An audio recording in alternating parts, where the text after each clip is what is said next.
And like, when you're going through injuries, it kind of does force things like out of whack a little bit, maybe more even so than they already are.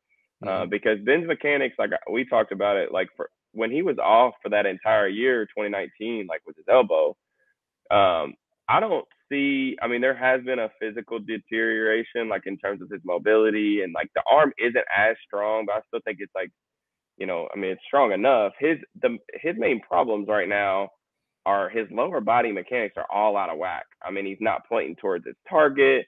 He's not getting set on his throws. He looks really antsy in the pocket. Like his internal clock is just forever sped up. He has no trust in his offensive line. So he also mentioned in the post game on Sunday, I believe, that like there were times where he was dropping his elbow, which he was. Hmm. So there's a lot of things that go into that, that are kind of contributing to his, kind of poor start to the season. So I was happy to hear him at least like talk about his lower body mechanics, because Ben's always been a guy that just like I think people misunderstand it, like, oh, he doesn't care about mechanics. Like, I think Ben's just been, when you do something for 20 years at the level he's been doing it at, that stuff just comes naturally. And then when you miss a year of football, it throws like kind of that routine off.